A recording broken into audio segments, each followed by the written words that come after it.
네, 안녕하십니까. 자, 저번 주에 이제 시험이 있었죠. 국가직 9급 공채 2021년도 국가직 9급 공채 교정학개론 해설 강의 시작하겠습니다. 이번 시험은 특징이 우리가 이제 교정학개론 그러면 이제 형사정책 파트 부분하고 교정론 파트 부분 이제 두 개로 나눠져 있지 않습니까? 그래서 그 형사정책 파트가 있고 그다음에 교정론 파트가 있는데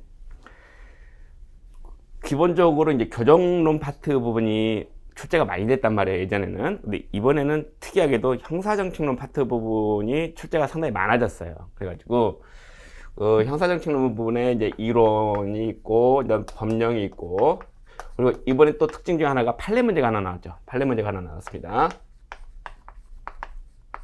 그래서 형사정책론 부분에서 이론 부분에서 이제 3문제 정도가 나왔고요. 그 다음에 법령이 꽤 많이 나왔어요. 7문제가 나왔죠. 7문제가. 그리고 판례가 이게 좀 애매한데 사실 여기다 일단 하나 넣겠습니다. 판례 문제 하나. 그 다음에 교정론 파트 부분에서 이론 문제가 1문제가 나왔고 법령 문제가 8문제가 나왔네요. 그렇죠? 그러면은 전체적으로 봤을 때 우리 이제 20문제 중에서 이론 문제가 4문제 나왔고 법령 문제가 15문제, 그죠? 그리고 판례 문제가 1문제가 나왔습니다.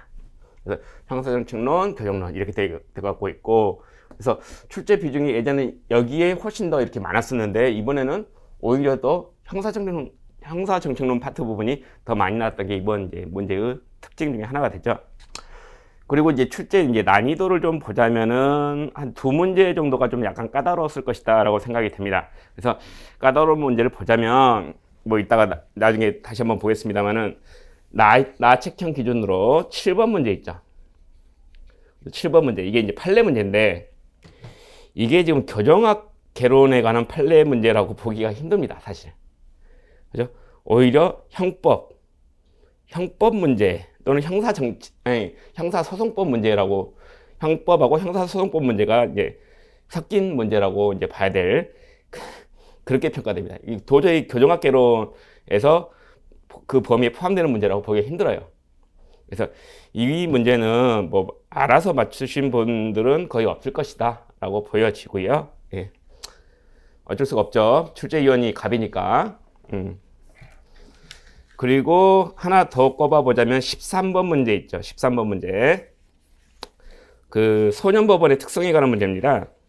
그 소년법원의 특성에 관해서 옳지 않은 것을 고르라는 문제가 있는데, 이거는 이제 우리 소년법의 전체 조문들, 그 중에서 이제 소년법원이니까 뭐예요? 여기 그 보호사건에 관한 부분들, 그 내용들 전체적으로 좀 알고 있느냐, 그걸 통해서 문제를 맞출 수 있느냐, 이렇게 이제 물어보는 문제라서 약간은 좀 까다로웠을 것으로 보여집니다. 그래서 아까 방금 전에 말씀드렸던 7번 문제, 형의 집행 관련 판례 문제, 그거는 뭐 출제 범위를 아예 벗어나 버린 것이고, 그 다음에 두 번째, 그 소년법원의 특성 문제는 조금 여러분들이 풀기에는 까다로웠을 수도 있다. 까다로웠을 것으로 보여진다. 그 두 문제 외에는 여러분들이 배웠던 영역에서 거의 다 출제가 됐다. 이렇게 보시면 될 것 같아요.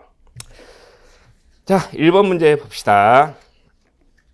보시면 이제 소년법상 보호처분, 소년법에 관한 문제가 나왔죠. 자, 소년법에서 딱 한 문제 내세요. 그러면 보호처분 문제 나올 거라고 했었죠. 그렇죠? 자, 옳은 것은 고르는 문제입니다. 1번. 자, 이 지문 1번 보시면 사회봉사명령 있죠. 사회봉사명령.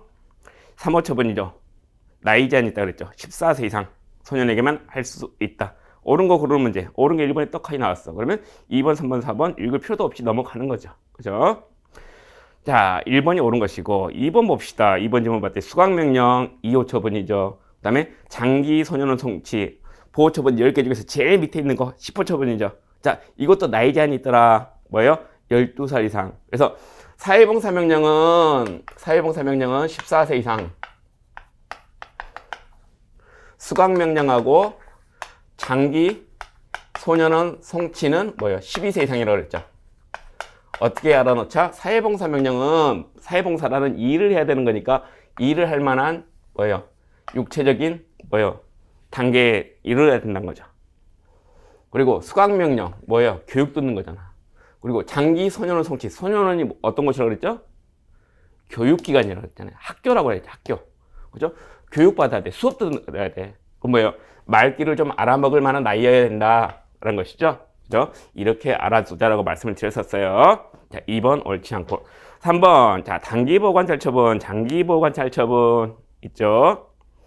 자, 이 처분 시에는 2년 이내 기간을 정하여 야간 등 특정 시간대에 외출 제한하는 명령, 그 보호관찰 대상자의 준수사항으로 보고할 수 있다. 2년 이내가 아니죠. 1년 이내죠. 1년 이내. 그래서 3번이 틀린 것이고요. 4번 수강명령, 사회봉사명령. 자, 시간 제한. 수강명령은 200시간이 아니고 100시간이죠. 사회봉사명령은 200시간이죠. 100시간이 아니라. 그래서 사회봉사명령은 뭐예요? 200시간. 수강명령은 100시간 초과할 수 없도록 하고 있다라는 거. 그죠? 이것도 많이 강조를 해 드렸을 거예요. 그죠? 그래서 4번도 그 부분이 틀렸다. 답은 옳은 것은 1번.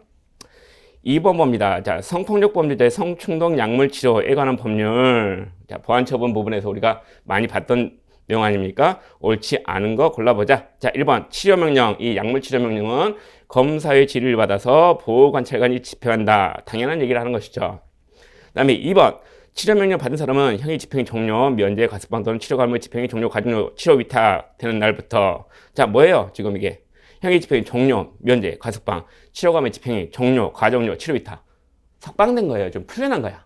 그러면 며칠 이내, 7일 이내가 아니고 10일 이내. 이것도 많이 강조해 드렸을 겁니다. 자, 10일 이내 주거지 관할 보호관찰소에 출석해서 서면으로 신고해야 된다라는 거. 자, 2번이 옳지 않죠? 3번 봅시다. 치료명령 집행 중에 구속영장의 집행을 받아 구금이 됐어요. 자, 약물 치료명령 받고 있어, 지금. 근데 구속됐어. 그죠? 구속됐어요. 그러면 치료명령 집행이 어떻게 되겠습니까? 종료가 아닙니다. 정지, 스탑되는 거예요. 그죠?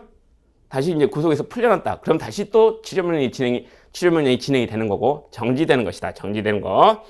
그래서 이것도 많이 이제 우리가 그 기본 강의 때나 심화 강의 때나 법령 강의 때나 많이 다뤄봤죠. 자, 치료명령 집행이 정지된다. 종료되는 거 아니라 어떨 때 잡혀 들어갔을 때 구속됐어. 구속영장 집행을 받아서 구금이 됐어. 또 치료명령 집행 중에 근거이상 형의 집행을 받게 됐습니다. 콩밥 먹으러 들어갔단 말이에요. 그죠? 그리고 가석방이나 가중료, 가출소 됐는데 뭐예요? 그게 취소 실효됐어. 그럼 어떻게 되지? 가석방 됐잖아. 그게 취소 실효됐단 말이에요. 그럼 다시 들어가야 되잖아요. 잔형 집행을 위해서. 그러니까 더 이상 치료명령을 집행할 수가 없게 되죠. 그죠? 정지가 된 겁니다. 정지. 3번 맞고 4번 치료기간 연장될 수 있죠. 근데 정전의 치료기간을 합산하여 15년을 초과할 수가 없죠. 15년 기억하시라고 했습니다. 옳지 않은 것은 2번. 3번 봅니다. 범죄와 생물학적 특성 연구에 대한 학자들의 주장은 옳지 않은 것. 자, 우리가 보통 이제 범죄 원인에 관한 얘기가 출제가 되는데, 범죄 원인론 해가지고 우리 교재를 보면 어떻게 구성이 되어 있어요? 미시적 범죄이론, 거시적 범죄이론 이렇게 나눠지죠. 기억납니까? 근데 보통은 이 거시적 범죄이론 부분에서 출제가 거의 집중이 되죠. 그죠? 그래서 여기서 한 문제에서 두 문제 정도가 출제가 되잖아요. 그죠? 그래서 여기에 이제 가중치를 두고 이 부분도 무시를 하면 안 된다 그랬죠? 그죠? 여기에서 문제가 안 나온 지가 꽤 돼요. 꽤 되지만 그래도 이 부분을 무시하면 안 된다. 기본적인 건 알고 시험장에 들어가야 된다라고 자꾸 말씀을 드렸을 거예요. 이번에 여기서 안 나오고 여기서 한 문제 나왔잖아요. 그죠? 3번 문제입니다. 자, 1번 질문 보죠. 덕데일은 범죄는 유전의 결과라는 견해를 밝힌 대표적 학자이다라고 되어 있습니다. 덕데일의 자, 뭐예요? 이게 범죄인 가계 연구죠. 그죠? 그래서 범죄인 가계 연구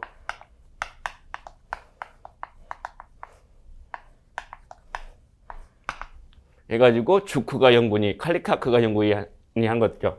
범죄는 족보를 연구하는 거잖아요. 족보. 그렇죠? 그래서 선대의 어떤 이제 소질이 후대까지 이어지는지, 즉 범죄성이 유전되는 것인지 이걸 따져본 게 범죄인 가계 연구란 말이에요. 그때 이 덕데일이라는 사람이 주크가 연구, 그죠? 덕데일의 대1 주크가 연구를 통해서 이 범죄성이 유전이 된다, 그죠? 이걸 이제 주장했던 사람이다 알아두시고, 그래서 1번은 맞고, 2번 랑게, 랑에라고도 읽고 랑게라고도 읽고. 자, 쌍둥이 연구, 쌍생아 연구한 사람이죠. 이 사람은 일란성 쌍생아가 이란성 쌍생아보다 유사한 행동 경향을 보이더라. 이것도 마찬가지. 쌍둥이 연구도, 쌍둥이 쌍생아 연구도 마찬가지로 범죄 가계 연구와 마찬가지로 범죄성이 유전되는 것이다, 그죠? 이거를 증명하기 위한 연구였단 말이에요. 일란성과 이란성 쌍둥이를 서로 비교하는 거. 그래서 2번 랑의 연구도 맞고요. 네, 3번 달가다 클링그렌이라는 사람이 있습니다. 이 사람들은 쌍생아 연구를 할 때, 자, 환경적 요인을 고려될 때에도 유전적 요인의 중요성은 변함이 없다라고 했습니까? 아니죠. 기존의 연구들과 달리 이 달가다 클링글렌은 쌍둥이 연구를 할 때 유전적 요인뿐만 아니라 환경적 요인까지도 고려를 하는 거예요. 고려해서 연구를 합니다. 그래서 그걸 같이 고려해서 연구를 해봤더니 지금까지 기본적인 쌍생아 연구의 기본은 뭐예요? 일란성 쌍둥이들이 이란성에 비해서 유전적으로 더 일치할 거 아니에요. 원래 하나의 뭐예요? 그걸 뭐라 그러지?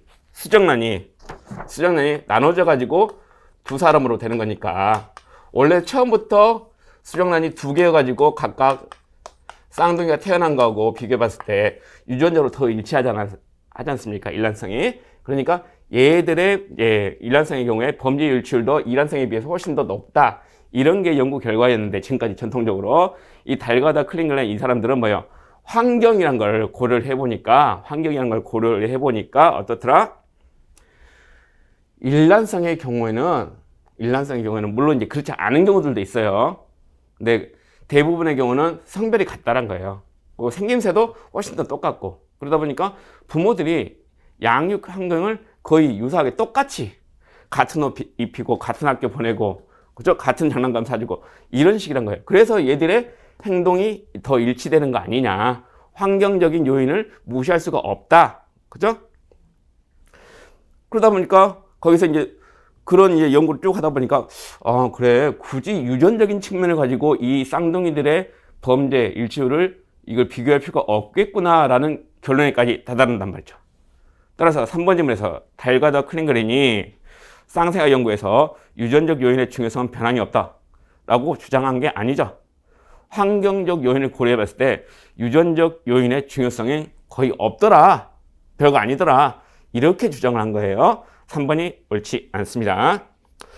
4번 허칭스와 매드닉, 자, 입양아 연구죠. 자, 어떻게 연구한 거죠? 입양아 연구.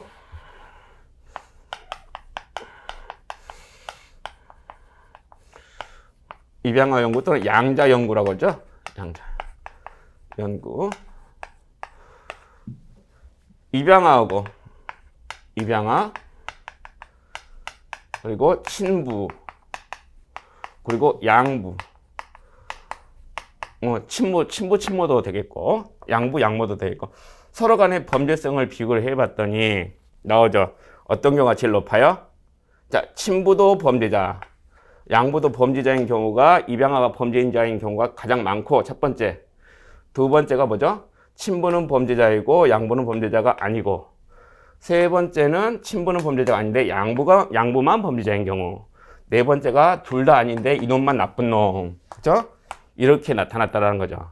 그래서 중요한 건 어느 부분입니까? 이 부분이잖아요. 이 부분.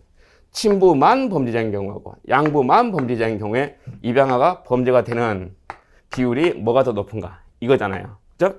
이제 이렇게 연구한 것인데, 양부모보다 4번 질문 다시, 입양아 연구에서 양부모보다 생부모 범죄성이 아이의 범죄성이 더 큰 영향을 준더라, 뭐 이렇게 이제 얘기를 한 거죠. 그죠? 근데 이것도 이제 내가 나중에 비판을 많이 받죠.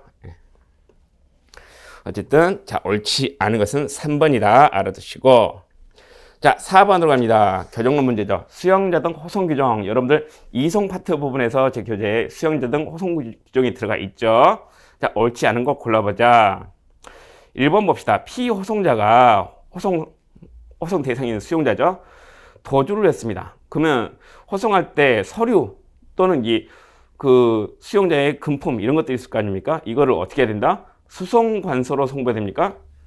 아니죠. 이 수용자 등 호송 규정에서는 발송관서와 그다음에 수송관서, 그죠? 수송관서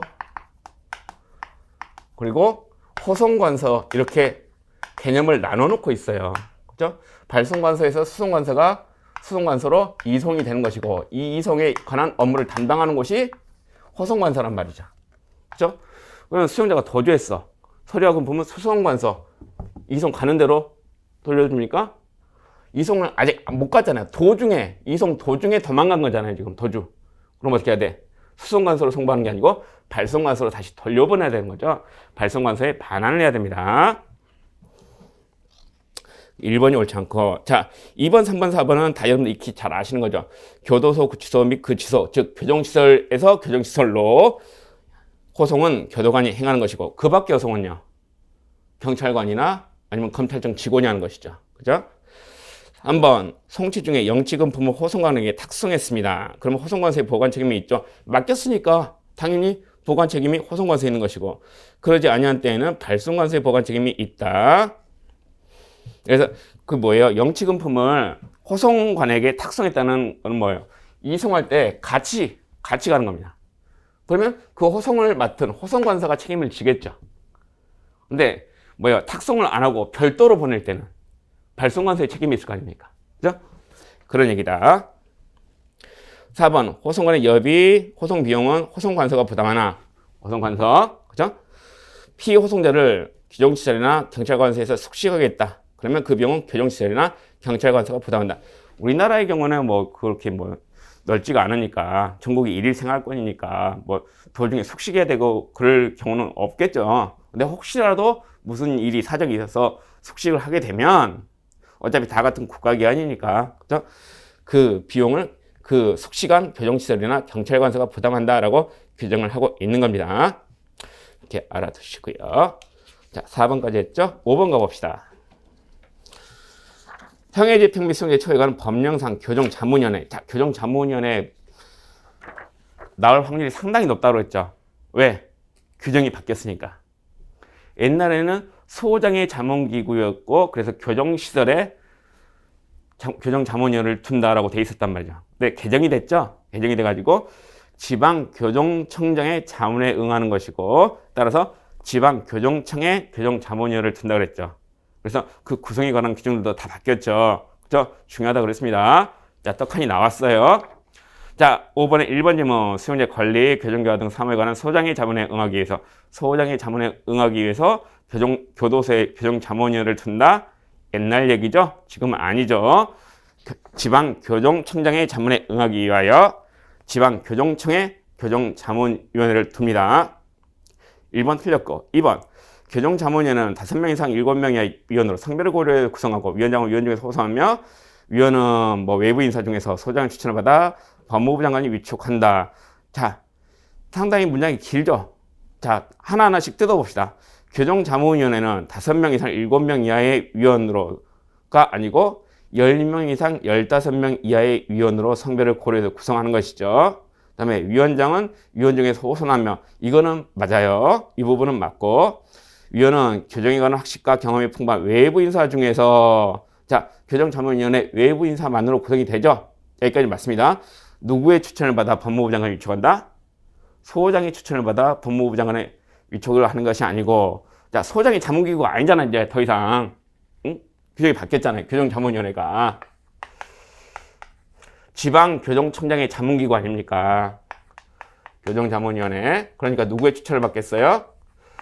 지방교정청장의 위촉을 받아서 지방교정청장의 추천을 받아서 법무부 장관이 위촉을 하게 되는 거죠. 그래서 세 군데가 틀렸죠.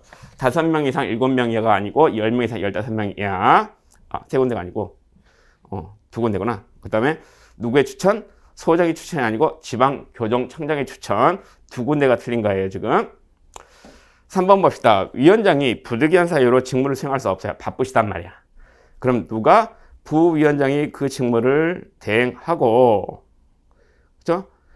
근데 부위원장도 또 바쁘네. 부득이한 사유로 직무를 수행할 수 없어. 그러면 위원 중 연장자인 위원이 그 직무를 대행합니까? 아니죠. 위원 중에서 위원장이 미리 지명한 위원이 그 직무를 대행하는 거예요. 첫 번째는 부위원장이 대행. 두 번째는 위원장이 미리 지정한 위원이 대행. 이렇게 순서가 간다. 그래서 3번도 옳지 않습니다. 4번 교정자문위원회 위원 중에서 4명 이상 여성으로 하는 거 맞죠? 그죠? 예전에는 이제 소장의 자문기구였을 땐 2명 이상이었는데 이 지방교정청장의 자문기구로 바뀐 뒤로는 4명 이상이 여성이어야 돼요. 그죠? 4번이 옳은 얘기. 6번 가봅시다. 자, 형집행법상 징벌에 대한 설명. 자, 징벌 간만에 나온 문제죠. 옳지 않은 것은 1번 봅시다. 수용자가 징벌이 집행 중에 있거나 징벌이 집행이 끝난 후 또는 면제되는 6개월 내에, 자, 징벌 집행 중에 또는 징벌 집행이 끝나거나 면제되는 6개월 내에 다시 징벌 사유에 해당하는 행위를 했습니다. 그럼 뭐예요? 얘는 징벌을 받았는데 또는 징벌 받고 있는 중인데 또 사고 친 거잖아. 정신 못 차린 거지. 그럼 어떻게 된다? 자, 징벌 중에서 14가지 징벌 중에서 경고는 빼고 나머지 13가지의 징벌에 장기의 얼마? 2분의 1이죠. 2배가 아닙니다. 2분의 1을 가중할 수 있다라고 돼 있죠. 그죠? 경고는 빼야 돼. 왜? 경고를 어떻게 2분의 1을 가중해? 그래서 1번은 맞고, 그 다음에 2번 봅시다.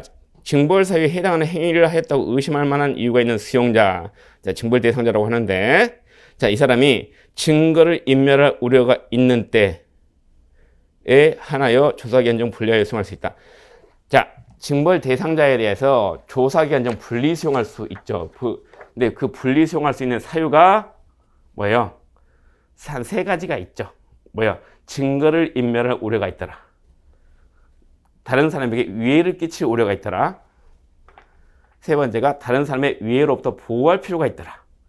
그러면 조사기한 중 분리 수용할 수 있습니다. 그렇죠? 근데 2번 질문을 봤더니 어느 부분이 문제인 거예요? 자, 수용자가 증거를 인멸할 우려가 있는 때에 한하여 조사기한 중 분리하여 수용할 수 있다라고 돼 있죠. 한하여라는 표현은 뭐예요? 한하여. 그거밖에 없다는 얘기잖아요. 그죠? 근데 그게 아니잖아. 증거인멸. 왜? 뭐요? 위해를 끼칠 우려가 있다. 위해로부터 보호할 필요가 있다. 3가지잖아요. 이거에 오직 하나밖에 있는 게 아니지 않습니까? 그죠? 2개가 더 있어. 그죠? 이 표현이 틀린 거예요. 이 표현이 틀린 겁니다, 지금. 자, 그래서 2번이 옳지 않다. 3번. 자, 징벌위원회는 징벌 의결할 때, 자, 징벌 의결, 징벌위원회에서 하는 거 알고 계시죠? 행위의 동기 및 정황 등등등 그 사정을 고려할 만한 사유가 있더라. 그러면 그 수용자에 대해서 자, 기간 2개월 이상 6개월 이하, 2개월 이상 6개월 이하 꼭 기억하셔야 되겠고, 기간 내에서 징벌 집행을 유예할 것을 의결할 수 있다. 자, 징벌의 집행을 유예하는 거 누가 해주는 거? 어디서 해주는 거? 소장이 해주는 거 아니라고 그랬어요. 징벌위원회에서 의결을 통해서 해주는 거예요. 기간이 얼마? 2개월 이상 6개월 이하. 3번 질문 맞습니다. 4번 징벌위원회 위원장을 포함해서 5명 이상 7명 이하 맞고요. 위원장이 누구다 그랬죠? 소장이 아니라고 그랬죠. 소장이 바로 다음 순위자라고 했었죠. 4번 질문도 맞더라. 자, 7번 가봅시다. 자, 문제, 그 판례 문제. 제가 이제 편의상 아까 분류할 때 형사정책론 부분에다가 넣어놓긴 했는데, 엄밀히 말하면 이거는 어디에도 속하지 않아. 출제 범위를 벗어났어, 이거는 솔직히. 예? 대단하신 분들이에요. 이런 거를 교정과 결혼해서 시험을 내시다는 게. 어쨌든 문제가 출제가 됐으니까 한번 풀어는 봅시다. 자, 7번 문제. 형의 집행 등에 대한 설명으로 옳지 않은 것은. 자, 1번 봅시다. 형사사건으로 외국 법원에 기소돼서 무죄 판결을 받았어요. 근데 얘가 그 무죄 판결을 받기까지 뭐예요? 미결 구금일 수가 있었다는 거예요. 즉 외국에서 구치소에 있었던 거야. 그래서 외국에서 미결 구금됐던 그 일수를 외국에서 형의 전부 또는 일부가 집행된 경우로 봐서 국내 법원에서 선고된 유죄 판결의 형의 전부 또는 일부를 산입해야 됩니까? 상당히 까다로운 문제죠. 이건 형법 문제입니다. 형법 문제예요. 그죠? 미결 구금 일수의 산입에 관한. 그래서 이거에 관한 이제 판례가 이제 몇 가지가 있습니다. 그 중에 대표적인 판례를 이제 해설에 넣어놨는데, 대법원 전환합의 제 2017도 5977 판례죠. 자, 줄을 그어놓은 부분을 한번 보세요. 형법 7조는 죄를 지어 외국에서 형의 전부 또는 일부가 집행된 사람에 대해서는 그 집행된 형의 전부 또는 일부를 선고하는 형에 산입한다라고 규정을 하고 있단 말이에요. 그죠? 그러면 이 규정은 뭐냐? 외국에서 처벌을 받았으니까, 그죠? 그 똑같은 행위를 가지고 우리나라에서 또 처벌을 받는 경우가 생길 수 있단 말이죠. 그죠? 범죄는 하나인데 외국에서 처벌을 받았어. 근데 그 행위 때문에 그 행위가 그 나라 법에만 저촉되는 게 아니라 우리나라 법에도 저촉이 되는 거예요. 그러니까 그 나라에서 처벌받고 우리나라에서 또 처벌받을 수 있습니다. 그럴 때 그 나라에서 처벌받은, 즉 그 나라에서 외국에서 콩만 먹은 일수를 우리나라에서 처벌할 때 뭐예요? 그 우리나라에서 선고하는 형에 처벌할 때 그 나라에서 콩만 먹은 일수의 전부 또는 일부를 우리나라에서 형을 선고할 때 산입한다라고 해주는 거예요. 그죠? 자, 그래서 그 의미와 관련해서 자, 두 번째 줄근 부분. 자, 외국에서 형의 전부 또는 일부가 집행된 사람이란 그 문헌 취지에 비춰서 어떤 의미다? 외국 법원의 유죄 판결에 의해서 자유형이나 벌금형 등의 형의 전부 또는 일부가 실제로 집행된 사람이다라고 하는 거예요. 그런 의미다라는 거죠. 근데 이 사건은 어떤 사건이다? 형사사건으로 외국 법원에 기소되었다가 무죄 판결을 받았어요. 무죄 판결을 받았어. 그러니까 얘는 좀 이런 상황이야. 가벼운 놈이 있는데 범죄를 저질렀어. 이 범죄 때문에 외국에서 형사 재판을 받아요.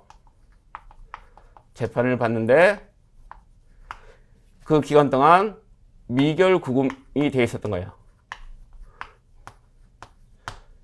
그러다가 이 형사 재판이 뭘로 끝났어? 무죄로 끝났어.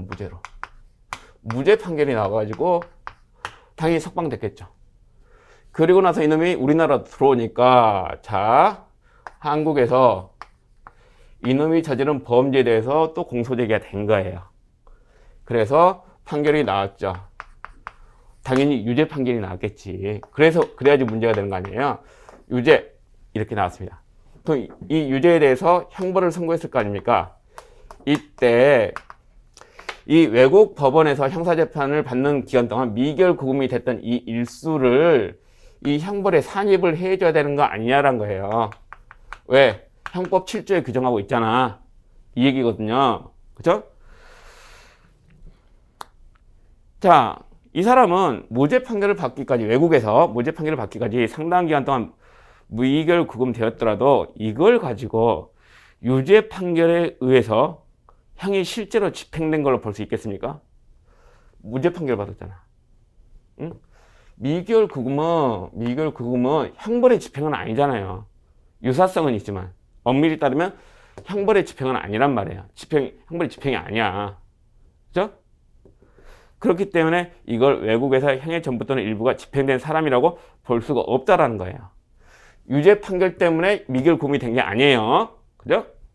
그렇기 때문에 이거를 우리나라에서 다시 공소제기가 돼서 유죄 판결을 받고 형벌이 선고됐을 때 이 외국에서의 미결 구금 기간을 여기다가 산입을 못 해주겠다라고 하는 게 우리 판례의 입장이라는 거예요. 판례의 입장이다. 어렵죠? 처음에 저도 이 문제를 보고 이 뭐 하는 짓이냐라는 생각이 들었어요. 자, 그래서 그 형의 전부 또는 일부를 산입할 수가 없다. 산입 안 해도 된다라고 보는 게 우리 판례의 입장이다. 1번이 옳지 않고요. 자, 2번 봅시다. 처단형은 선고형의 최종적인 기준이 되므로라고 돼 있죠.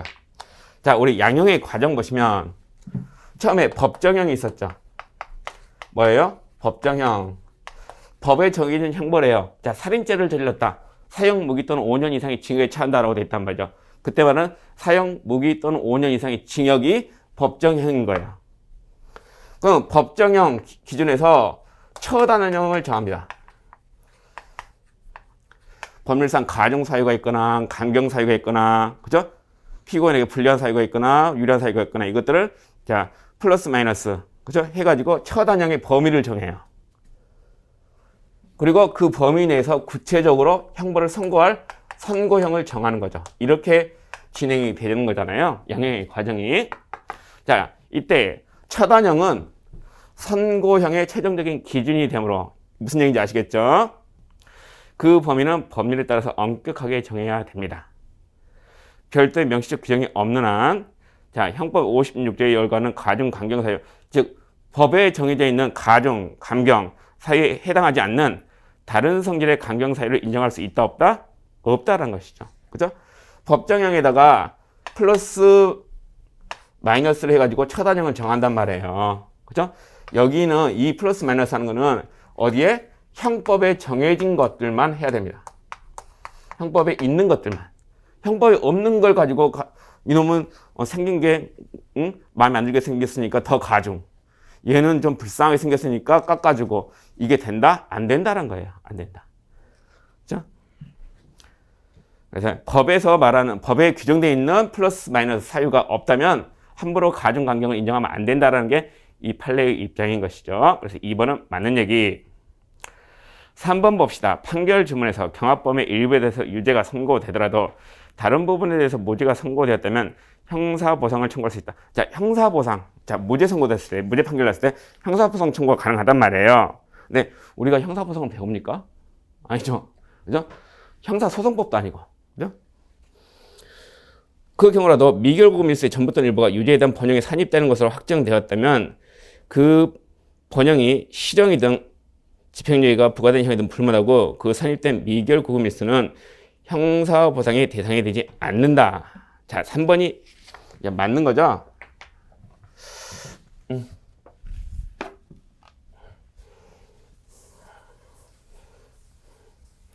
이것도 되게 어려운 판례예요, 사실은. 도대체 이걸 왜 교정학개론에서 냈는지 모르겠어요. 형법도 아니고 형사소송법도 아닌데. 자, 봅시다. 경합범이라고 했어요. 그러니까 범죄를 여러 개를 저지른 거예요. 여러 개를 저지른 거죠. 자, 을이라는 녀석이 A라는 범죄를 저지르고 B라는 범죄를 저지르고, 일단 두 개만 합시다. 이걸 이제 경합범이라고 합니다.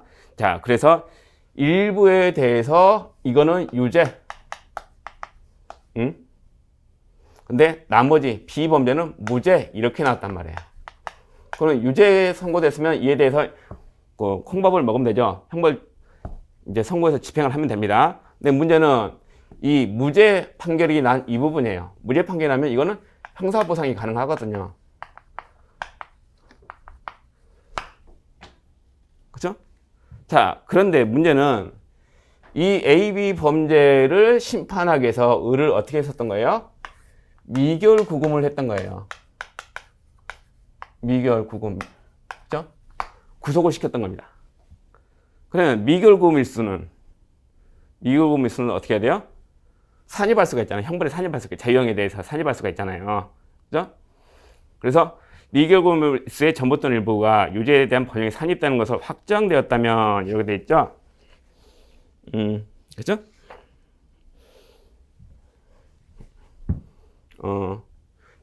미결구금일수를 이 유죄로 인한 쉽게 말하는 자유형에 산입을 해줬단 말이죠. 산입을 해줬어. 그러면 이 산입된 미결구금일수는 형사보상이 되지 않는다. 왜? 이 미결구금이 A라는 범죄에 대해서도 미결구금이 있고 B라는 범죄에 대해서도 미결구금이잖아요. 그렇죠? 근데 그 중에서 B라는 범죄는 무죄가 나와버렸어. 무죄가 나와버렸어. 그러니까 이 지금 무죄인데 구금을 해놨잖아요. 무죄인데 구금을 해놓은 거잖아요. 그럼 형사보상이 된단 말이에요. 근데 문제는 원칙적으로는 그런데 이 미결구금일수를 이 A라는 범죄에 대해서 전부 다 산입을 해버린 거야, 지금.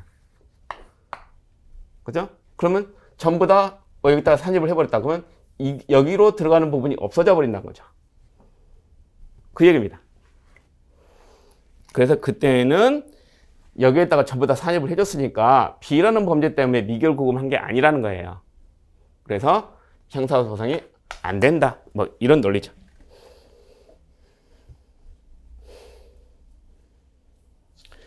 (4번은) 형집행정지에 관한 형사소송법 조문이죠. 형집행정지 심의위원회 위원은 자, 학직과 경험 있는 사람 중에서 지방검찰청 검사장이 임명 또는 위촉한다라고 형사소송법 471조의 2에서 규정을 하고 있죠.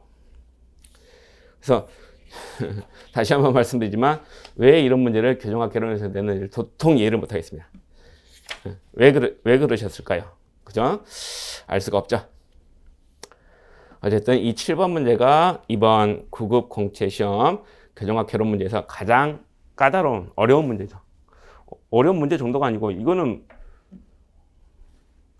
틀리란 얘기하고 똑같은 거죠. 그죠? 한 문제는 틀리고 시작을 해라라는 거하고 거의 똑같습니다. 근데 이런 문제를 틀렸다라고 해서 맞추지 못했다고 해서 아쉬워할 필요 없어요. 항상 제가 얘기하는 거지만 뭐예요? 시험을 공부하고 시험을 치르는 첫 번째 목적은 뭐예요?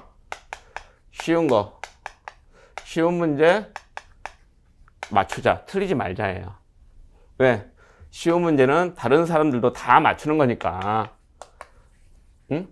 다수가 맞추잖아요. 이걸 나만 틀려봐. 다른 사람들은 플러스 1인데 내가 이걸 틀렸어. 마이너스 1이네. 뭐 어떤 차이가 난다? 두 문제 차이가 나는 거예요. 한 문제 차이가 아니에요, 이거는. 그죠? 그리고 나서 이게 정복이 됐을 때 두 번째로 어려운 문제를 가는 거야.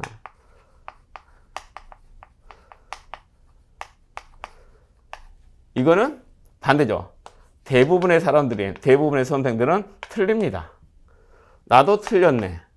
차이가 있나요? 차이가 없어. 차이가 없다고.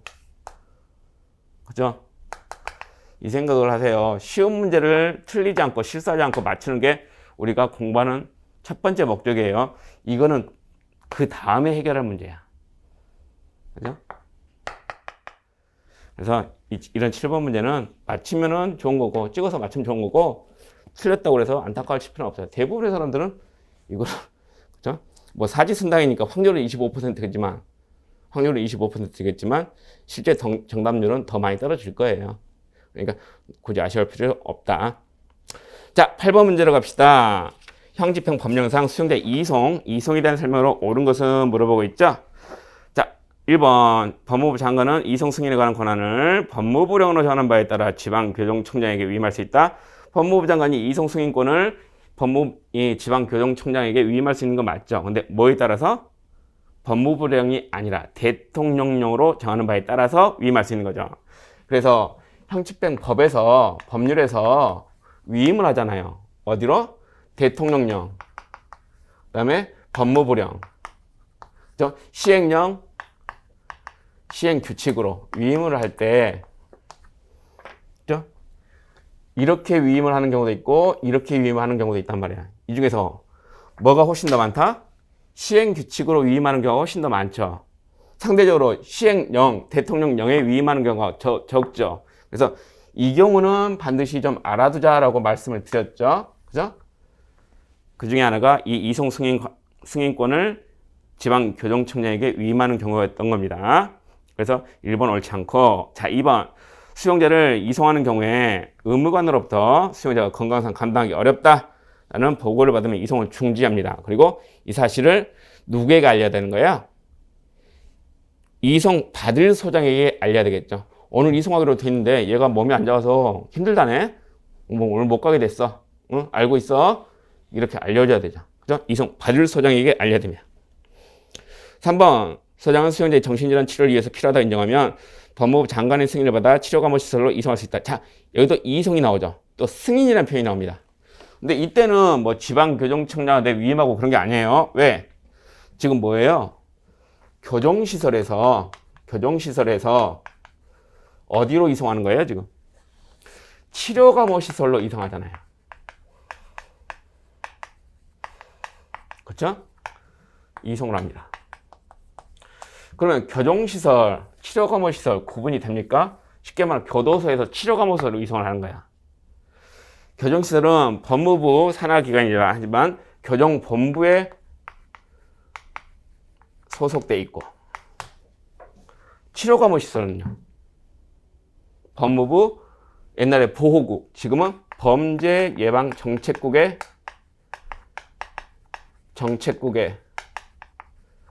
소속입니다. 달라요. 그러면 이 이송을 승인할 때 지방교정청장이 승인할 수 있겠습니까? 안 되는 거죠. 그죠? 그러니까 이 위에 있는 누가? 법무부 장관이 이송 승인을 하게 되는 거예요. 그죠? 그래서 3번이 옳은 얘기. 4번 수용자 이송 중에 징벌 대상이 했어 또는 다른 교정시설에서 징벌 대상의 행위란 사실이 이송된 후에 발각이 됐네. 그러면 그 수용자를 인수한 누가 인수했겠어요? 이송이니까.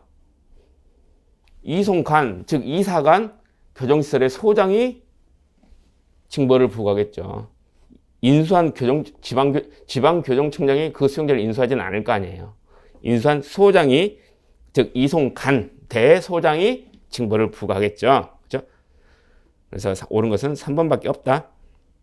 9번 갑니다. 자, 시행규칙상 외부 기업체 통근하며 작업하는 수용자의 선정 기준이라고 되어 있죠. 자, 외부 통근 작업입니다. 두 가지 패턴이 있다고 그랬죠. 두 가지 형태가 있다.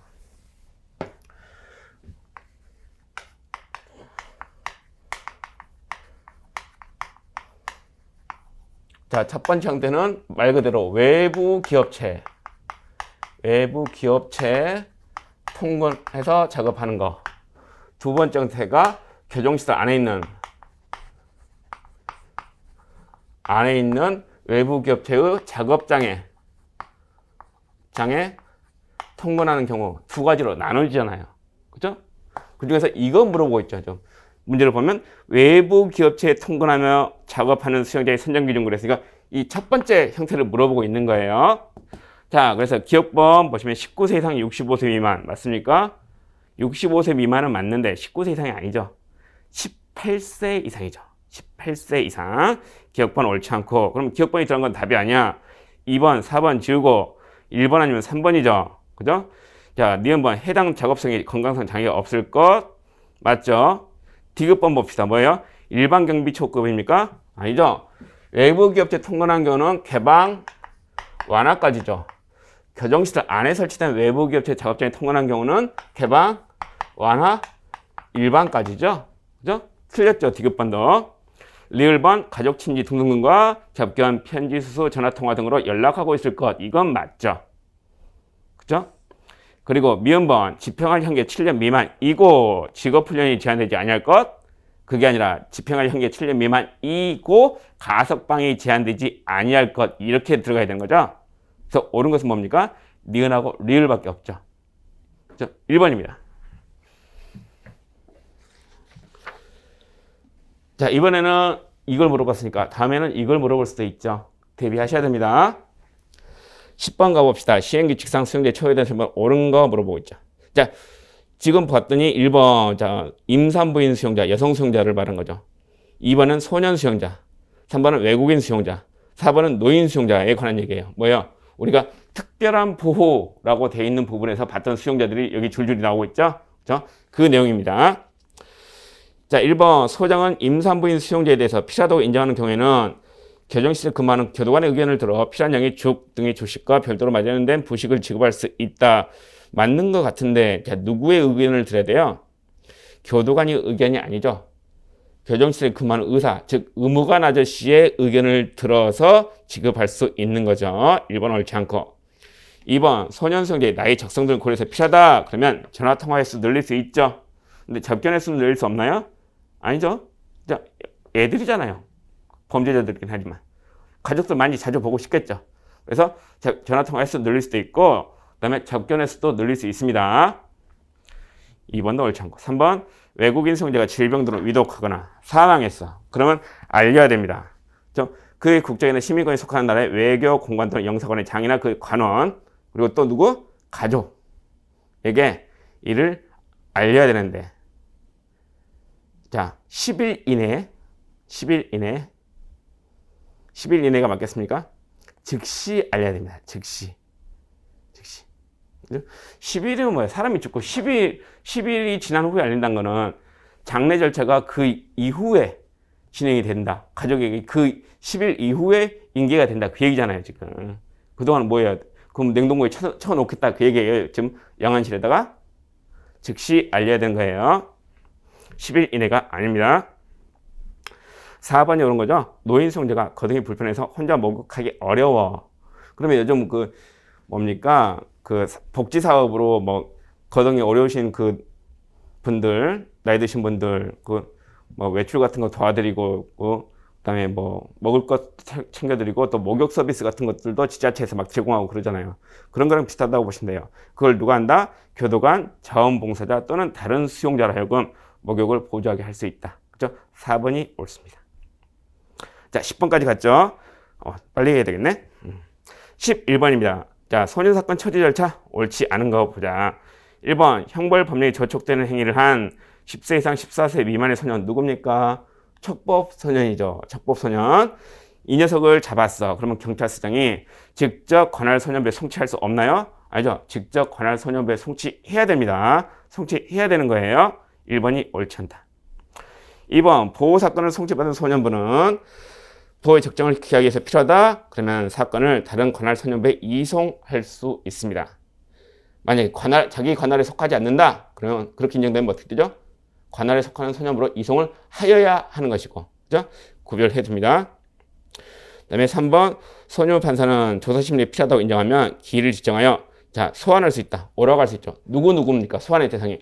사건, 본인, 보호자, 참고인 3명이에요. 3명 기억하시고.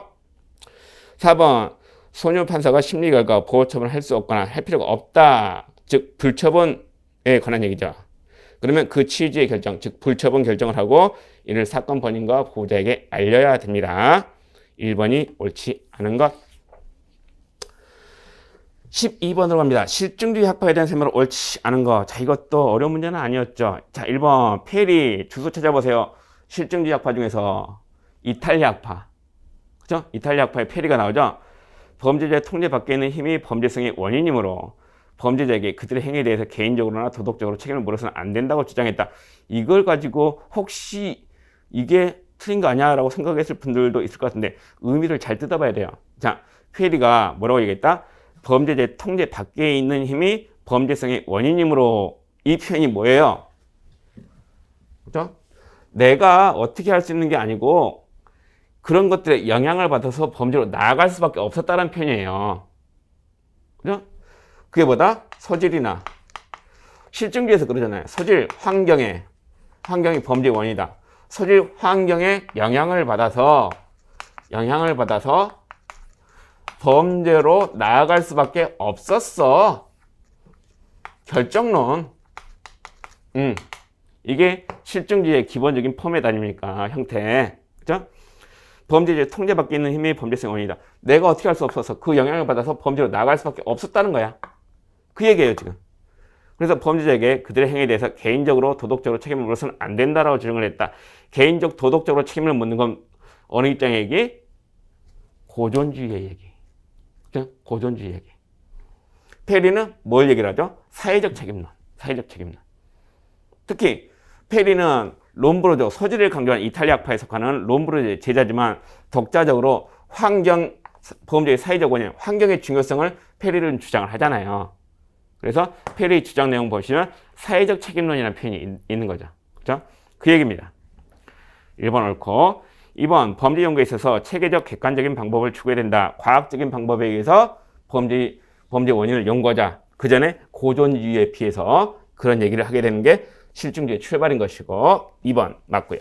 3번 인간은 자신의 행동을 합리적 경제적으로 계산하여 결정하기 때문에 계산하여 결정한다. 자의적이고 불명확한 법률은 이런 합리적 계산을 불가능하게 하며 범죄의 억제에 좋지 않다라고 봤다. 이건 어느 입장이에요? 방금 제가 강조한 표현 있죠. 계산하여 결정한대요. 인간은 자신의 행동을. 내가 계산을 때려봐가지고 내가 이 범죄를 저지르는 게 나한테 이득이 된다라고 하는 거예요. 내가 이 범죄를 저지르는데 오히려 나한테 손해가 날 것 같다. 그죠? 오히려 콩만 잡혀가지고 콩만 먹게 되면 더 손해가 날 것 같다. 그럼 안 한다는 거죠. 그죠? 뭐죠? 자유의지, 자유의사에 의해서 자신의 행동을, 그죠? 범죄 여부를 선택을 하는 거죠. 선택. 그죠? 그 얘기입니다. 그러면 3번은 어느 입장의 얘기입니까? 실증주의가 아니라 고존주의 학파의 얘기죠. 고존주의 학파의 얘기입니다. 3번이 옳지 않아요. 4번, 범죄는 개인의 의지에 의해 선택한 규범 침해가 아니라 범죄를 개인의 의지에 의해 선택한 규범 침해로 보는 입장은 고존주의고, 그게 아니라 과학적으로 분석 가능한 개인적 사회적 원인, 다른 말로 뭐 소질, 환경에 의해 발생하는 것이다 라고 봤다. 실증주의 맞죠? 3번이 옳지 않습니다. 13번 갑니다. 소년법원의 특성. 자, 이것도 좀 까다로웠을 것 같아요. 1번 보시면 소년법원은 반사회성 있는 소년의 형사처벌을 지양하며, 지양이란 표현이 뭐죠? 지양하고, 한번 해드렸죠 이거. 지양하고 지향하고 전혀 의미가 다르다고요. 지양은 기본적으로 그렇게 하지 말자라는 얘기고, 그죠? 가장 간단하게 비교하면 지향은 그렇게 되도록 하자라는 거잖아요. 그러면 소년의 형사처벌을 지양한다는 얘기는 되도록이면 소년을 처벌적으로 몰아가지 말자 얘기하는 거죠. 그죠? 건전한 성장, 바르게 키우기 위한 거죠. 교화 개선, 재활, 철학 이런 것들을 이념으로 한다. 우리 소년법의 이념이 그렇잖아요. 기본적으로 소년을 엄벌히 차는 게 소년법의 목적이에요? 아니에요. 소년이 건전하게 성장하도록, 그죠? 그걸 도모하는 게 소년법의 목적이란 말이에요. 소년을 엄격하게, 엄중하게 처벌하기 위한 법이 아닙니다. 그죠? 그래서 1번 맞고, 2번 소년법원은 자, 범죄 소년은 물론 촉법, 우범 소년 등 다양한 유형의 문제에 개입하여 비행의 조기 발견 및 조기 처리를 하고 있다. 그래서 우리 이제 소년법에서 보호사건, 소년부가 하는 보호사건의 대상이 범죄, 소년, 촉법, 소년, 우범 소년 다 해당이 되죠. 특히 우범 소년 부분, 그죠? 얘가 제가 어떻게 설명했죠? 싹수가 노란 애들이라고 그랬죠. 근데 아직 뭔가에 사고를 친 건, 본격적으로 사고를 친 건 아니라고 그랬죠. 싹수가 노랄 뿐이다.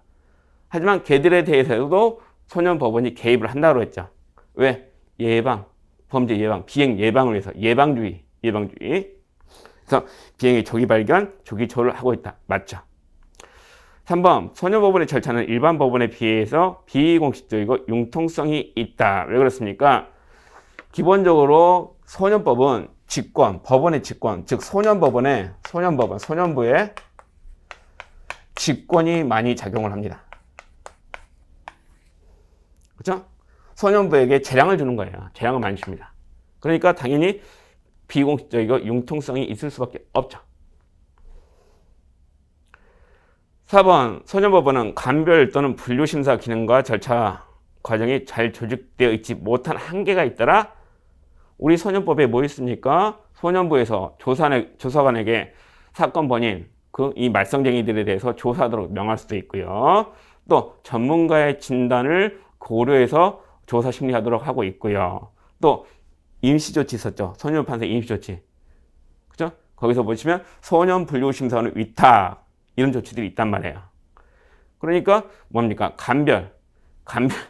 감별이라는 게 참 표현이 그런데, 쉽게 말하면 이 녀석의, 이 어린 놈의, 이 말썽쟁이 어린 놈의 범죄 위험성 이런 것 정도를 이제 판단을 해보는 절차인 거예요. 감별이라는 게. 그런 절차들이 다 구비되어 있다라고 전달한 것이죠. 그렇죠? 그렇기 때문에 그게 잘 조직되어 있지 못하다, 이런 평가를 받을 정도는 아닙니다. 4번이 옳지 않다라고 푸는 거예요. 14번 갑니다. 보호실 수용에 대해서 옳은 거 골라보자. 자, 1번 봅시다. 수용자가 교도관 제재에도 불구하고 설환행위. 자, 설환행위가 포인트죠. 설환행위를 계속해서 다른 수용자의 평온한 수용 생활을 방해하고 있습니다. 강제력을 행사하거나 보호장비를 사용해도 그 목적을 달성할 수 없다라는 거죠. 그러면 보호실에 수용할 수 있나요? 자, 보호실은 뭐예요? 수용자를 보호하기 위한 것이에요. 그죠? 수용자가 보호가 필요하니까 보호실에 넣는 거야. 근데 지금 얘는 뭐야? 설환행위잖아. 설환행위. 손괴, 설환, 이 경우는 뭐다? 보호실이 아니고 진정실이죠. 진정실 수용의 셈입니다. 그래서 1번이 옳지 않아요. 자, 2번 봅니다. 보호실 수용 기간 15일 이내, 특히 계속 수용할 필요가 있으면 의무관의 의견을 고려해서 1회당 7일 범위 내에서 연장할 수 있죠. 그죠? 3번, 2번 맞죠? 자, 그리고 그 연장할 때 그 사유를 누구에게 알려줘야 됩니까? 처음에 수용할 때나 수용 기간을 연장할 때 그 수용자 본인에게 알려줘야 되는 거예요. 가족에게 알려줘야 된다라는 내용은 없어요. 그죠? 3번 틀리죠? 4번, 수용자를 보호 시에 수용할 수 있는 기간은 계속하여 얼마를 초과할 수 없나요? 자, 15일, 7일, 3개월 이렇게 외우자 그랬죠. 그죠? 15일, 7일, 3개월. 그죠? 계속하여 3개월을 초과할 수 없는 겁니다. 옳은 것은 2번. 자, 15번 접견에 대한 설명을 옳지 않은 거 1번 보세요. 자, 수용자가 누구와 접견하죠? 소송 사건의 대리인인 변호사와 접견하죠. 여기서 말하는 소송 사건은 형사 사건이 아니에요. 민사 사건, 행정 사건, 헌법소원 사건 이런 것들입니다. 헌법소송 사건. 자, 그런 경우로서 시설의 안전 또는 시설에 해칠 우려가 없더라. 그러면 접촉 차단 시설이 설치되지 아니한 장소에서 접견하게 한다. 그렇죠? 이거하고 4번 질문 먼저 봅시다. 수용자가 미성년자인 자녀와 접견한다. 그러면 접촉 차단 시설이 설치되지 아니한 장소에서 접견하게 할 수 있다. 자, 접촉 차단 시설이 설치되지 아니한 장소에서 접견하게 한다고 접견하게 할 수 있다고 구별을 해야 된다고 그랬죠. 그렇죠? 그래서 1번, 4번은 둘 다 맞아요. 맞는 내용입니다. 그렇죠? 해설해 보시면 형사병법 41조 제2항하고 40조 제4항이 소개가 되어 있으니까 다시 한번 체크해 보시고, 자, 지문으로 다시 돌아가서 2번, 수용자가 형사소송법에 따른 상속권 회복 또는 재심 청구 사건의 대리인이 되는 변호사 접견할 수 있죠. 그죠? 그때 그 접견할 수 있는 횟수가 월 4회입니까? 아니죠? 소송 사건의 대리인인 변호사 접견하는 경우가 월 4회이고, 상속권 회복 또는 재심 청구 사건의 대리인이 되는 변호사 접견할 수 있는 횟수는 사건당 2회입니다. 사건당 2회. 그래서 2번이 옳지 않아요. 3번 질문은 접견 내용의 청취 기록 녹음 녹화 사유죠. 접견 내용의 청취 기록 녹음 녹화 사유. 어떻게 외우자? 증저교시 이렇게 외우자 그랬죠. 증거인멸, 형사법리 조처, 그다음에 교시. 3번 맞고 4번도 맞았던 것이고, 옳지 않은 것은 2번. 16번 갑시다. 자, 범죄피해자보호법에서 형사조정제도가 있죠. 그죠? 그 형사조정 대상 사건으로서 형사조정에 회부할 수 있는 경우 물어보겠습니다. 자, 봤더니 뭐예요? 1번 피의자가 도주할 염려가 있어. 2번 기소유예 처분에 해당하는 사유가 있어. 3번 공소시효 완성 인도가 있어. 4번 피의자가 증거를 인멸할 염려가 있어. 자, 우리가 알고 있는 건 뭡니까? 형사조정에 회부하면 안 되는 경우죠. 외우자 그랬죠. 어떻게 외우자? 주, 인, 공, 불기소. 여기에 해당하면 형사조정에 회부할 수 없죠. 주는 뭐예요? 1번 도주 염려가 있습니다. 이는 뭐예요? 증거 인멸의 염려가 있습니다. 그죠? 이건 1번, 이건 4번. 공은 뭐예요? 공소시효 완성이 임박했어요. 3번에 있죠? 그리고 불기소는 뭐예요? 불기소 처분 사유에 해당하면 명백하더라. 여기에 해당하면 형사조정 절차에 회부할 수가 없죠. 다만 이 불기소 부분에서 뭐가 있죠? 다만 가로 안에 해가지고 기소유예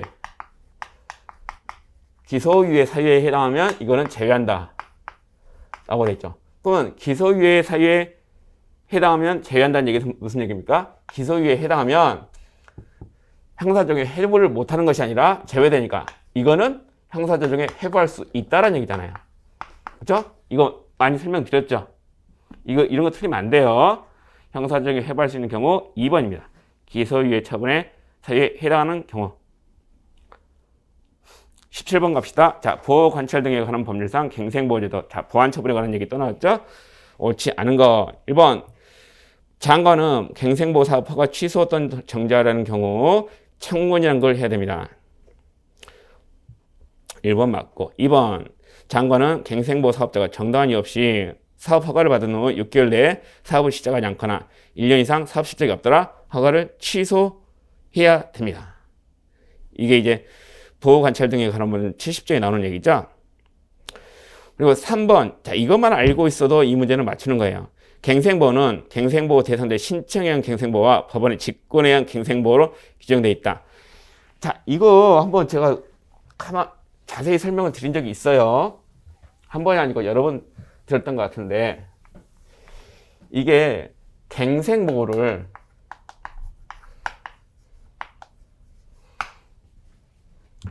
신청에 의한 갱생보호, 그 다음에 직권에 의한 갱생보호. 다른 말로 임의적 갱생보호, 유권적 또는 필요적 갱생보호, 이렇게 나누기도 한단 말이에요. 근데 이거는 우리나라에서 안 맞는 말이야. 일본이 이렇게 해. 일본이 이렇게 해. 근데 우리나라에서 보호, 관찰 등에 관한 법률에서는 이것만 규정을 하고 있습니다. 신청에 의한 갱생보호만 규정을 하고 있고, 직권에 의한 갱생보호는 규정을 안 해요. 직권에 의한 갱생보호는 뭘 말하냐면, 쉽게 말하면 여러분들 집행유예 할 때 플러스 보호관찰하는 거 있죠. 응? 또 선고유예 할 때 보호관찰할 수 있는 거 있죠. 가석방 할 때 필요적 보호관찰하는 거 있죠. 이거 말하는 거예요. 이거. 법원의 판결에 의해서 또는 가석방 심사위원회에서 법무부 장관의 가석방 허가에 의해서, 그죠? 법원 또는 행정기관에 의해서 행해지는 보호관찰들, 이거를 직권에 의한 갱생보호, 유권적 갱생보호로 하는 거예요. 근데 일본에서는 이거를 합쳐서 갱생보호 이렇게 부르거든요. 근데 우리나라는 그렇게 안 부르잖아요. 그죠? 학문적으로만 이렇게 분류가 된 거지, 보호관찰 등에 관한 법률은 이거에 의한 갱생보호만 규정을 하고 있다니까. 규정이 있고, 이거는 보호관찰 등에 관한 법률에서 갱생보호로 규정하고 있지 않아요. 그죠? 이거 물어본 거예요. 그래서 3번이 옳지 않죠. 4번은 많이 봤던 질문일 테니까 3번이 옳지 않습니다. 18번입니다. 지역사회 규정의 형태로 옳지 않은 것, 그래 돼 있죠. 지역사회 규정의 형태 그래가지고 있는 것들이 이제 그 전환, 다이버전, 그 다음에 옹호 또는 원조라고 하는 거 있죠. 그 다음에 뭡니까? 재통합. 이 세 가지를 듭니다. 근데 4번에 있는 범죄자의 선별적 무력화라는 건 이게 지역사회 규정의 형태겠습니까? 자, 선별적 무력화의 개념, 혹시 이걸 몰랐더라도 선별적 무력화의 개념하고 지역사회 규정의 개념을 알고 있으면 이거는 답이 뻔히 나오는 문제예요. 자, 지역사회 규정 어디서 하는 겁니까? 문제에서 또 친절하게 넣어줬어. 지역사회 규정. 가로 안에 사회 내 처우. 뭐야? 사회 내 처우란 건 수용, 구금을 안 한다는 얘기잖아. 지역사회에서 가둬놓지 않고 지역사회에서 범죄에 처우를 한다는 거잖아요. 이거하고 선별적 무력화하고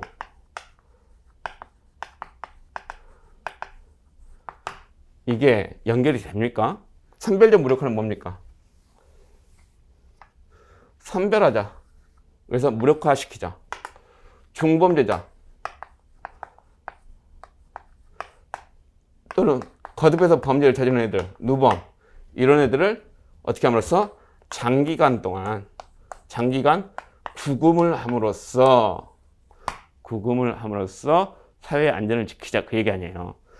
여기에 포인트가 있는 거예요. 여기에 수용을 해버리잖아. 응? 이거하고 안 맞죠? 그죠? 이게 연결이 될 리가 없단 말이에요. 4번이 지역사회 규정의 형태가 아닌 겁니다. 자, 19번입니다. 전자장치 부착 등에 관한 법률에서 법원이 19세 미만, 자, 미성년자에 대해서 성폭력 범죄를 저지른 사람에 대해서 전자장치 부착 명령을 선고하는 경우 반드시 포함하여 부과해야 되는 준수사항으로 옳은 것을 골라봐라 라고 돼 있죠. 자, 이것도 뭡니까? 이 문제가 최근에 이 부분이 이제 개정이 됐죠. 그래서 이제 이 부분 설명드릴 때 제가 뭐라고 그랬죠? 자, 이 규정이 들어간 건 누구 때문이다? 조두순 때문이다라고 강조하는 의미에서 설명을 드렸던 거예요. 그죠?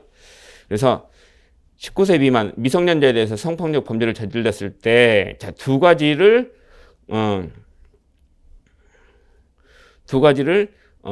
포함해서 준수사항을 보고해야 된다. 그게 뭐였다? 1호, 야간 또는 아동 청소년의 통화시간 등 특정 시간대 외출을 제한하고, 그 다음에 3호, 피해자 등 특정인의 접근 금지. 이 두 개를 포함해서 준수사항을 부과해야 돼. 다만 첫 번째 준수사항 1호, 그죠? 자, 특정 시간대 외출 제한을 부과해서는 아니 될 특별한 사정이 있다고 판단한 경우는 그렇지 아니하다. 예외가 있다는 거죠. 그럼 예외가 없는 건 뭐예요? 3호잖아요. 피해자 등 특정인의 접근 금지. 이건 예외가 없죠. 반드시 포함해서 부과되는 준수사항이라고 봐야 되는 거죠. 3번이 답입니다. 자, 마지막 문제예요. 치료 감호 등에 관한 범죄상 치료 감호. 자, 이건 어려운 게 아니죠. 자, 1번. 치료 감호 대상자는 의사 목능력이나 심신미약으로 인하여 형이 강경되는 심신장애인으로서 징역형 이상의 형에 해당하는 죄를 지은 자다. 맞아요? 이걸 맞다고 하시면 안 돼. 그죠? 두 군데가 틀렸어요. 정확히 말하자면. 의사 무능력이라는 표현이 없어요. 의사 무능력이라는 표현이 없습니다. 물론 심신상실 중에 한 종류로서 의사 무능력이라는 게 있을 수는 있으나 의사 무능력이란 건 그 형법상의 용어가 아니에요. 그죠? 심신상실로 인하여 심신상실은 뭐야? 책임을 물을 수가 없으니까 처벌을 못 하죠. 그죠? 범죄가 성립 안 되니까. 근데 심신미약은 뭐예요? 책임이 부족하죠. 그죠? 그래서 온전한 책임은 물을 수 없지만 뭐예요? 책임을 묻지 못할 건 아니죠. 따라서 처벌이 가능하지만 얘가 온전하게 책임을 물을 수 있는 상태는 아니니까 뭐예요? 형을 강경할 수 있는 거죠. 할 수 있는 거. 그죠? 그래서 심신상실, 심신미약 이 두 개를 묶어서 심신장애라고 표현하는 거잖아요. 그죠? 그 심신장애인이 어떤 범죄를 저질러야 돼?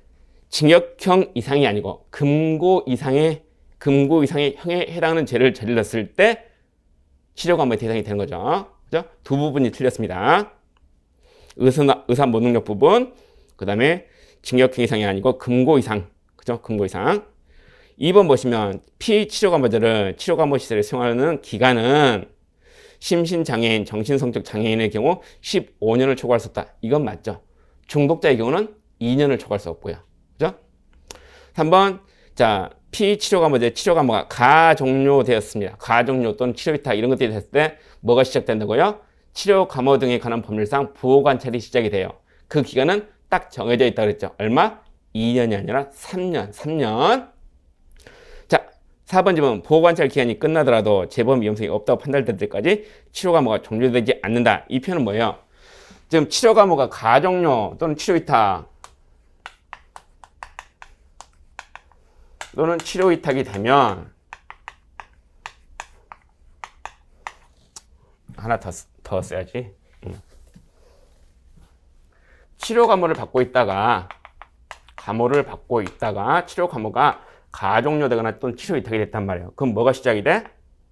보호 관찰이 시작이 된다 그랬죠? 보호 관찰의 기간 얼마? 3년. 근데 이 3년이 종료가 됐네. 뭐가? 보호 관찰이 종료가 된 거예요. 그럼 어떻게 되겠어? 얘는 야, 보호 관찰 끝났대. 다시 돌아가자. 이게 아니죠. 치료 감호가 가종료 치료 위탁이 돼서 풀려났단 말이야. 풀려났어. 근데 뭐요? 감시를 해야 될 것 같으니까 보호 관찰을 갖다 붙인 거예요. 근데 보호 관찰 기간이 3년이 경과됐다는 얘기는 그동안 사건 사고를 안 쳤다는 얘기잖아요. 보호 관찰이 끝나면서 그 앞선에 있는 이것도 끝나는 걸로 보는 거예요. 그죠? 치료 감호도 종료됩니다. 종료되는 거예요. 그래서 4번도 옳지 않다. 옳은 것은 2번이다. 자, 그래서 뭐 조금 이제 설명이 길었습니다만은 올해 2021년 9급 국가직 9급 공채시험 교정학 개론에 관한 해설 강의를 했습니다. 어쨌든 시험 보느라 고생하셨고요. 뭐 아까 설명드렸듯이 뭐 7번 문제 뭐 이런 것들은 뭐 틀려도 맞추면 좋은 거지만 틀려도 무방한 문제니까 너무 신경 쓰지 마시고 시험 보느라 고생하신 분들 좋은 결과 있기를 바라겠습니다. 예, 수고하셨습니다.